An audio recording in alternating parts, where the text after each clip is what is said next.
გამარჯობა, ეს არის გადაცემა გვერდიდან და მეორე დავით კალანდია. ვუბრუნდები რუსთაველზე მიმდინარე აქციებს. აი უწყვეტი, განუწყვეტელი და დროდადრო წყვეტილი აქციების რომელიღაც დღე რომ არის დღეს. დიდი სიხარულით მინდა აღვნიშნო, რომ როგორც იქნა სამართალდამცავმა ორგანოებმა ავად თუ კარგად დაიწყეს იმ სრულიად უაზრო და ყოველგვარ რაციოს მოკლებულ აქციებთან ბრძოლა, თუმცა ჯერჯერობით ჩემი აზრით ძალიან მსუბუქად ებრძვიან დიახ. მეგობრებო, მე დიდი ჰუმანისტი და ყოველგვარი ძალადობის წინააღმდეგი ადამიანი იმ კონდიციამდე მივედი, რომ მიხარია, როდესაც ადამიანებს, ვინც თითქმის წელიწადია გვიმწარებენ ცხოვრებას, გვიშლიან გადაადგილებას, გვიტრიალებენ ახლობლებსა და კეთილებს, რასაც დიდი გიანოდია თურმე სიტყვის თავისუფლებას ეძახის, დიახ. იმ ადამიანებს როგორც იქნა იჭერენ და დაჭერისას რიგ შემთხვევაში ნაკლებად დელიკატურ მეთოდებს იყენებენ მათ მიმართ. დიახ, მე ეს მიხარია და ეს ცუდია, არ უნდა მიხაროდეს. მაგრამ ყველაფერს როგორც ამას აპულეუსი ამბობდა, აქვს კიდე და ზღვარი და მოთმინების ფიალა დიდი ხანია გადაგვევსო, თანაც არაერთხელ. გამგიტყდებით იმ დაკარგულ ახალგაზრდებზე ისე არ მომდის ბრაზი, ვინც პოლიციის მანქანებზე დახტის და თავი გავროში გონიათ, თუმცა მე ეჭვება მათ რომ მიცოდნენ თუ ვინ იყო გავროში, დიახ, მათზე ნაკლებად მომდის ბრაზი, რადგან ისინი შეპყრობილნი მეჩვენებიან. ვფიქრობ, რომ არაა გამორიცხული რიგ შემთხვევაში რაღაც გამაბრუებელი ნივთიერებების ზემოქმედების ქვეშაც იყვნენ, რადგან მათი მოძრაობა და რეაქცია არ გავს ნორმალურ მდგომარეობას. მოკლედ, კი, არ მსიამოვნებს ისინი ასეთ მდგომარეობაში, რომ იგდებენ საკუთარ თავს, მაგრამ აი გიანოდია, რომელიც ვახსენე და რომელიც მიშას დროს განათლების მინისტრის სავარძელში იყო მოკალათებული, აი ის კი რბილად რომ ვთქვათ, ძალიან მაღიზიანებს, დიახ.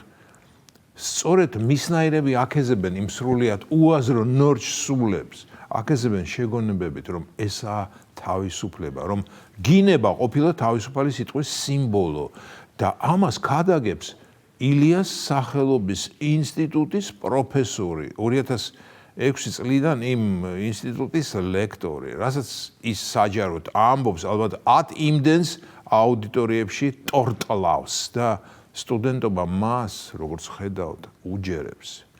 და გინება თუ სიტყვის თავისუფლებაა და არა შეურაცხყოფა, მაშინ ცემაც მოქმედების თავისუფლება უნდა იყოს მისი გაგებით. ოღონდ აქ კი დარწმუნებული ვარ, რომ ცალმხრივი მიმართულებით იარსებებს მისი ლოგიკა. მას და მისნაირებს ექნებათ უფლება იმოქმედონ სიტყვისა და ქმედების თავისუფლებით. ხოლო მე და ჩვენნაირებმა მათ მიმართ იგივე რომ ვქნათ, უცებ გვიჩვენებენ ჰააგის სასამართლოში. ძალიან დიდი სიბინძურე ხდება, მეგობრებო და გული მწყდება, რომ ამ სიბინძურეში ზოგჯერ ისეთი ადამიანების მონაწილეობენ, ვისიც რაღაც პერიოდის წინ ჯეროდა.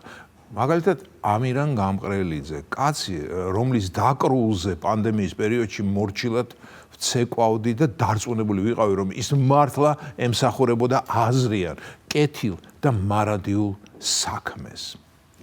დღეს კი ვისმენ მის გამოსვლებს უცნობ გმირ ვაჟა ექიმზე. უცნობი გმირი იმიტომაა, რომ ვერ გავიგე ასეთი რა გმირობა აქვს ჩადენილი. მოკლედ, აქციებზე უცნობი გმირი ვაჟა ექიმი დავინახე, რომელიც პოლიციას უძალიანდებოდა და სრულიად სამართლიანად ჩორნი ვარანოქში შეაგდეს და გამყრელიძის თქმით, ასეთი ტიპის მოპყრობა, რაც ვნახეთ, დაუშვებელია. ეს არის ერის სირცხვილი, სამედიცინო საზოგადოების შეურაცხყოფა, როდემდე უნდა გაგრძელდეს ასეთი ძალადობა მოსახლეობაზეო. კი უპასუხებდი, რომ მანამდე გაგრძელდება, სანამ სამედიცინო საზოგადოების მარგინალური ნაწილი არ შეიგნებს კანონის უზენაესობას, რომ კანონი უნდა იყოს დაცული, რომ გზის გადაკეთვა საკუთარი ეგოისტური სურვილების გამო დასჯადია. მდგარიყო ვაჟა ექიმი ტროტუარზე და იქ ეპროტესტა. ხო და რას აპროტესტებს ვაჟა ექიმი? თუმცა ამ კითხვის დასმა უკვე დიდი ხანია შევწყვეტი, რადგან გარდა იდიოტური პასუხებისა რუსული რეჟიმის თაობაზე სხვა არაფერი მსმენია. მოკლედ, დიდი კოვიდოლოგი გამყრელიძე წუხს, რომ თურმე სამედიცინო საზოგადოება შეურაცხყოფილია ვაჟა ექიმის დაკავებით. ისე კი თუ შეამჩნიეთ და თქვენ მეგობრებო, რა საკვირველია შეამჩნიეთ სპეციფიური ტენდენცია, რომ ჩვენი საზოგადოების მარგინალური ნაწილის აზრით, რიგი პროფესია დაკავებისას ინდულგენციის ნიშნებს უნდა ატარებდეს. რატომღაც ხომ უსვამენ პროფესიას ხას, მაგალითად ვაჟა ექიმი, ანდრო მსახიობი, ლიკა ჟურნალისტი, სვეტა მასაჟისტი. ეტყობა მათი ამოტრიალებული ლოგიკით პოლიციამ კანონის დამრღვევს, კანონის დარღვევის დროს უნდა მოსთხოვოს სამუშაო ადგილის სერტიფიკატი და რიგი კატეგორიები ბოდიშით გაისტუმროს და ალბათ დაეხმაროს კიდეც მაგალითად პოლიციის მანქანაზე შეხტომასა და ტანცაობაში. და იმას ვამბობდი, ამირან გამყრელიძე პანდემიის დროსაც თუ ასეთივე სიმართლით მიგვიძღოდა წინ, იქნებ მაშინაც სწოდავდა და ურსულა ფონ დერ ლაიენშას დავალებებს ასრულებდა, რომ მეტი ფაიზერი საქართველოს გულუბრყილო მოსახლეობას. ეს იყო გადაცემა გვერდიდან და მე ვარ დავით კალანდია.